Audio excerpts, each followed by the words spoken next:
नमस्कार दोस्तों, जय हिंद, वंदे मातरम, जय श्री राम। दोस्तों, मैं हूं ललित पुनेरा। एक और बात के YouTube चैनल पर आपका स्वागत है। कैसे हैं आप लोग?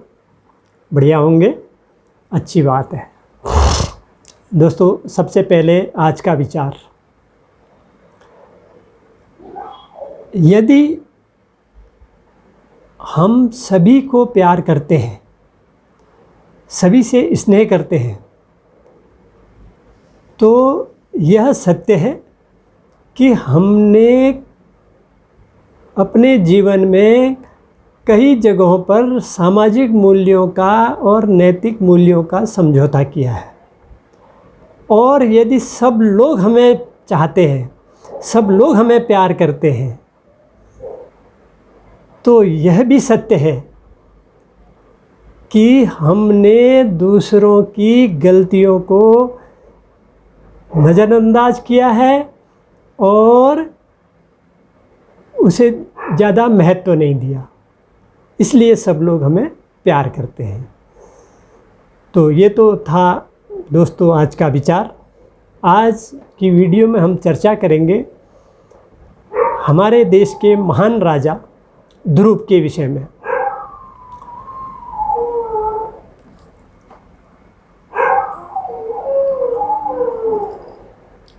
अगर राजा ध्रुव के विषय में हमें चर्चा करनी है तो हमें सतयुग में चलना होगा।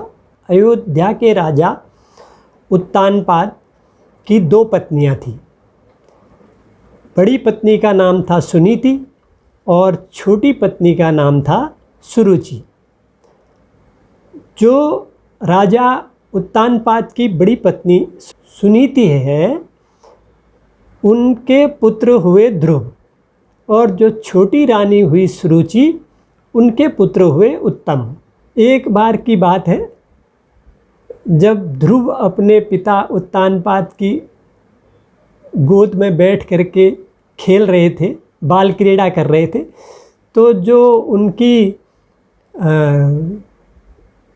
सौतेली माता थी सुरुचि, वो थोड़ा ईर्ष्यावश उन्होंने ध्रुव को राजा की गोद से उतार दिया और अपने पुत्र उत्तम को राजा की गोद में बिठा दिया।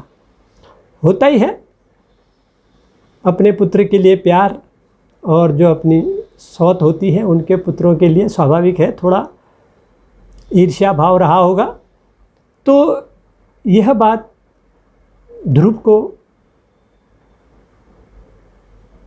अच्छी नहीं लगी। उन्होंने अपनी माता सुनीति से जा कर के यह वृत्तांत कहा। तो सुनीति ने कहा, ध्रुव, कोई बात नहीं, पिता की गोद में नहीं बैठे तो क्या हुआ, तुम भगवान श्री हरि विष्णु की तपस्या करो, वह पूरे विश्व के पिता हैं, और उनकी गोद में बैठने का प्रयास करो। उस समय ध्रुव की आयु लगभग 5 वर्ष थी, और वह बात उन्होंने अपने मन में बिठा ली, और एक दिन वो वन को चले गए।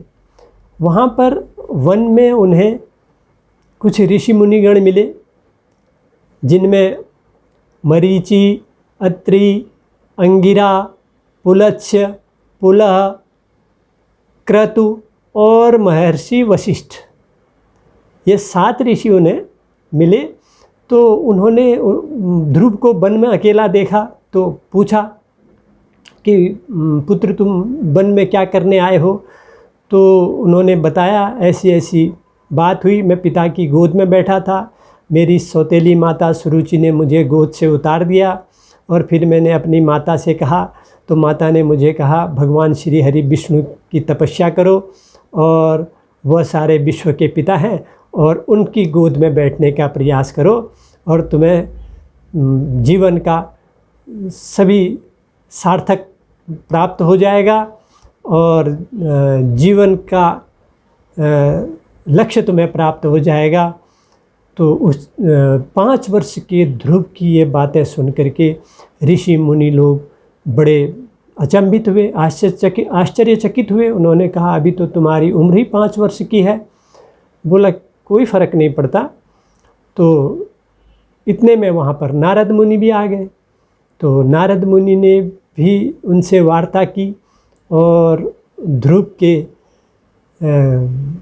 हठ को देख करके और ध्रुव के भगवान के प्रति लगाव जुड़ाव देख करके उन्होंने ध्रुव को श्री हरि विष्णु की भक्ति करने को प्रोत्साहित किया, प्रेरित किया और तपस्या करने के लिए निर्देशित किया। और महर्षि नारद मुनि ने ओम भगवते वासुदेवाय नमः का मंत्र ध्रुव को दिया कि इस मंत्र का जाप करके भगवान श्री हरि को, विष्णु को प्रसन्न करो।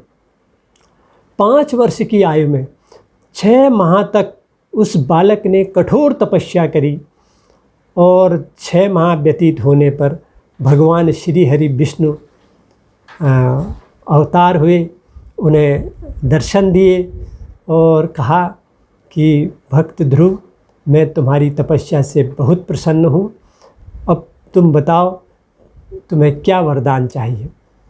तब ध्रुव ने भगवान से कहा, वही अपने बालपन वाली उन्होंने अपनी कहानी भगवान श्री हरि विष्णु को बता दी। तो उन्होंने यह भी बताया कि मेरी माता ने कहा तुम श्री हरि विष्णु की तपस्या करो, उनकी आराधना करो, वह पूरे विश्व के पिता हैं और वह तुम्हें अपनी गोद में बिठाएंगे, उनके गोद में बैठने के लिए प्रयास करो, प्रयत्न करो। तो श्री हरि विष्णु ने कहा बहुत अच्छी बात है, आपने इतनी कठिन तपस्या करी है और इस उम्र में तपस्या करी है, इस अवस्था में तपस्या करी है, तो निश्चित ही मनवांछित फल तुम्हें प्राप्त होगा। मैं तुम्हें आकाश में उच्च स्थान पर स्थापित करूँगा। तुम पहले अपने राजकर्म और जिसके लिए तुम इस संसार में आए हो वो कर्म पूरा करो और उस कर्म की समाप्ति के बाद मैं तुम्हें आकाश, जो मेरी गोद है, उसमें तुम्हें उच्च स्थान पर प्रतिष्ठापित करूँगा। और उनके साथ ही जो 7 ऋषि थे जिन्होंने ध्रुव की तपस्या के लिए प्रेरित किया था, प्रोत्साहित किया था, उन 7 ऋषि मरीचि, अत्रि, अंगिरा, पुलत्स्य, पुलह और क्रतु और वशिष्ठ जी, उनको भी ध्रुव के आसपास ही आकाश में सुशोभित कर दिया और स्थापित कर दिया, जो सप्तऋषि के नाम से जाने जाते हैं। तो ध्रुव तपस्या करके वापस आए तो उन्होंने सारी बातें अपनी माता को बताई और कालांतर में ध्रुव अपने पिता उत्तानपाद के राज्य के राजा हुए। कई वर्षों तक उन्होंने बहुत अच्छा राजकार्य किया। उनके शासन में प्रजा, दीन दुखी कोई परेशान नहीं थे। उनके शासन में सभी लोग प्रसन्न थे और देश ने काफ़ी उन्नति करी और काफ़ी प्रगति करी। धर्म के कार्य किए जाते थे, धर्मों के अनुष्ठान किए जाते थे, प्रजा चारों ओर सुखी थी, फसल वहाँ पर काफ़ी मात्रा में होती थी, सभी वर्ग धन धान्य और प्रसन्न और स्वस्थ एवं सुखी थे। जब ध्रुव की मृत्यु हुई तो ध्रुव को भगवान श्री हरि विष्णु ने आकाश में उत्तर दिशा की ओर